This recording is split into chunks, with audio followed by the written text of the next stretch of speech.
Hello everyone, my name is Akhil. Welcome back to my YouTube channel Amazing Paramedical. Students, आपने कई सारे लोगों को कहते हुए सुना होगा कि पास की नज़र अच्छी है पर दूर की नज़र कमज़ोर है, या ऐसे भी सुना होगा कि दूर की नज़र अच्छी है पर पास का ही कुछ नहीं दिखता, या ऐसे भी सुना होगा कि दूर और पास का दोनों क्लियर नहीं दिखता है। स्टूडेंट्स, इस सारे प्रॉब्लम्स का जो रूट कॉज होता है वो है हमारे आईज का इंटरनल शेप और लेंस शेप में डिसऑर्डर रहना, जिसको हम रिफ्रैक्टिव एरर्स कहकर बुलाते हैं। आज के हमारे इस वीडियो लेक्चर में हम लोग देखेंगे रिफ्रैक्टिव एरर्स कितने टाइप के होंगे और इन एरर्स या आई साइट प्रॉब्लम्स को कैसे करेक्शन या ठीक करते हैं, ये भी हम डिस्कस करेंगे। So let's begin with today's lecture. Students, refractive errors are common vision problems that occur due to abnormalities in the eye shape which prevent a sharp image from forming. Refractive errors ऐसे vision या आई site problems होंगे, किसकी वजह से होंगे?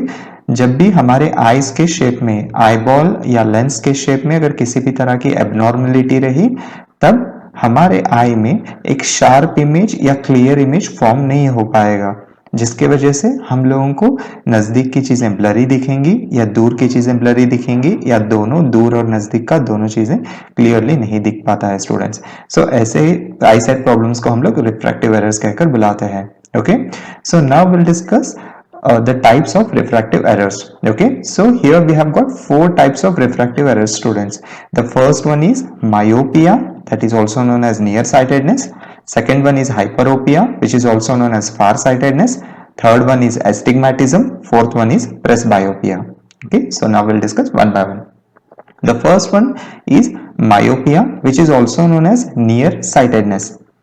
In myopia, the eyeball is too long or the cornea is too curved, causing light to focus in front of the retina, leading to distant objects appear blurry.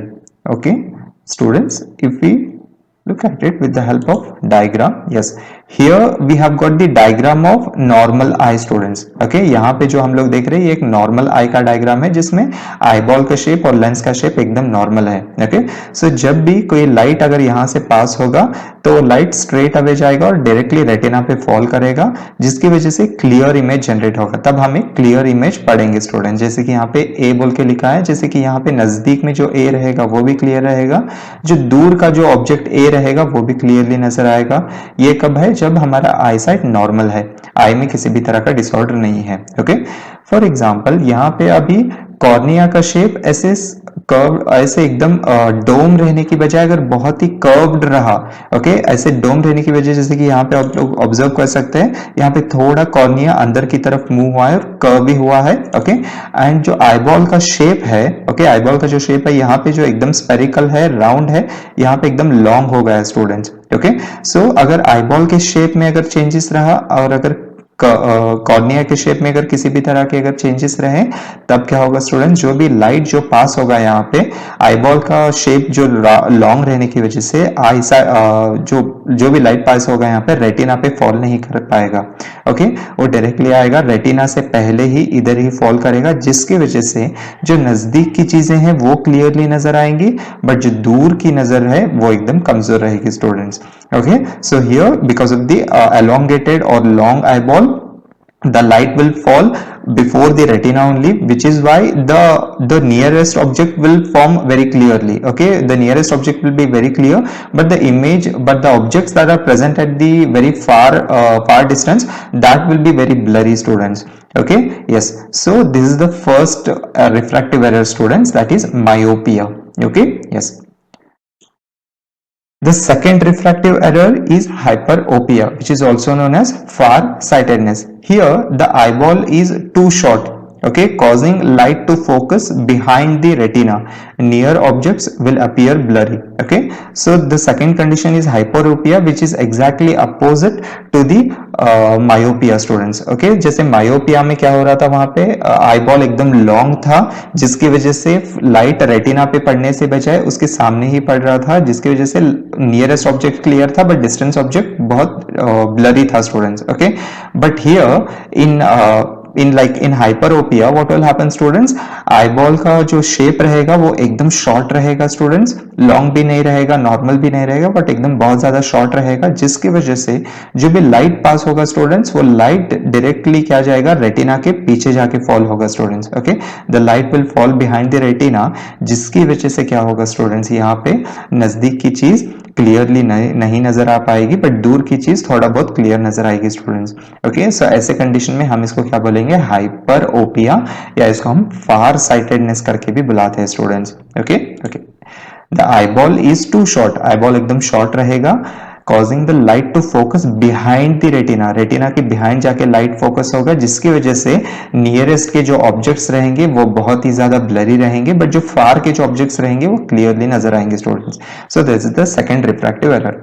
The third refractive error is astigmatism, and astigmatism, an irregularly shaped cornea or lens causes light to focus at multiple points on the retina, leading to distorted vision at all distances. Okay, as you can see here in the image, here we have got the image of astigmatism. इसमें क्या होगा students, जो eyeball का shape रहेगा वो ना ही short रहेगा ना लेंथ रहेगा, बट थोड़ा बहुत शॉर्ट, लेंथ और के साइड में भी डिसऑर्डर्स रहेंगे स्टूडेंट्स, जिसकी वजह से जो भी लाइट यहाँ पे पास होगा स्टूडेंट्स, जो कॉर्निया से आएगा, वो डायरेक्टली रेटिना एक फोकल पॉइंट पे जाके फोकस करने की बजाय अलग अलग पॉइंट्स पे फोकस करेगा, जिसकी वजह से जो इमेज रहेगा वो बहुत डिस्टॉर्टेड इमेज फॉर्म होगा स्टूडेंट्स, ना ही नजदीक की चीज क्लियर दिखेगी ना दूर की चीज क्लियर दिखेगी स्टूडेंट, बल्कि पूरा एक डिस्टॉर्टेड और एक ब्लरी इमेज फॉर्म होगा स्टूडेंट्स। ओके, सो ऐसे कंडीशन को हम, या ऐसे रिफ्रैक्टिव एरर को हम एस्टिग्मैटिज्म करके बुलाएंगे स्टूडेंट्स। ओके, तो fourth refractive error is presbyopia.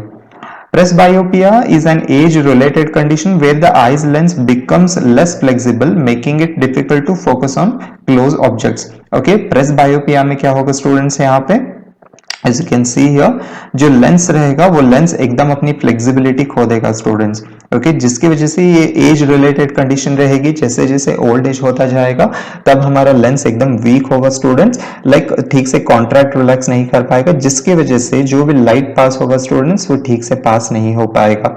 Okay, so even in such condition also the images will be very blurry students. Okay, so such condition will be और such error will be called as presbyopia. Okay, so these are the refractive errors students, these are the types of the refractive errors. Now we'll discuss the corrections, how we are going to correct or how we are going to treat these all types of errors. Okay, so the first condition is myopia. Myopia is corrected with the help of concave lens. Okay, concave lens that will diverge the light. Okay students, जो पहला condition जो myopia रहेगा, इसको कैसे correction करेंगे या कैसे ठीक कर पाएंगे स्टूडेंट्स हम, बाय यूजिंग कॉन्केव लेंस। जो भी हम लोग जाके जो एक स्पेक्टिकल जो भी हम लगाते हैं या चश्मा पहनते हैं स्टूडेंट्स ऐसे कंडीशन में, वैसे वो किस टाइप का ग्लास होगा, वो कॉन्केव लेंस होगा स्टूडेंट्स। एंड वो कॉन्केव लेंस की मदद से तब हम क्या कर पाएंगे, सिर्फ नजदीक की नहीं बट दूर की भी चीज हम लोगों को क्लियरली नजर आने लगेगी। एंड उसका जो नंबर रहेगा स्टूडेंट्स, जैसे कि कॉमनली आप लोगों ने सुना होगा कि इतने नंबर का चश्मा लगा है, इतने नंबर का चश्मा लगा है, वो दैट इज नथिंग बट यहाँ पे जो मायोपिया में रहेगा वो माइनस नंबर का चश्मा लगेगा students. Okay, that will mean minus. The second condition is hyperopia. Hyperopia को कैसे करेक्ट करेंगे हम, बाय यूजिंग कॉन्वेक्स लेंस जिसका नंबर प्लस में रहेगा। Okay, yes. The third condition astigmatism. Astigmatism को हम सिलेंड्रिकल लेंस की मदद से इसको हम ट्रीट कर पाएंगे स्टूडेंट्स एस्टिग्मैटिज्म में। Okay, the last condition is presbyopia. Presbyopia को हम लोग बाइफोकल लेंस का इस्तेमाल करेंगे स्टूडेंट्स, जिसमें कॉन्केव और कॉन्वेक्स दोनों मिक्स रहेगा। Okay, so this is all about the refractive error and it's correction students. So if you have any doubt or any questions related with this topic, you can freely put it in the comment box. Definitely I'll answer to all the questions students. Okay, so till then stay safe, keep learning, keep sharing students. If you have not subscribed to my channel, please subscribe, hit the like button, share as much as possible to your other friends also students. Okay, yes, thank you students.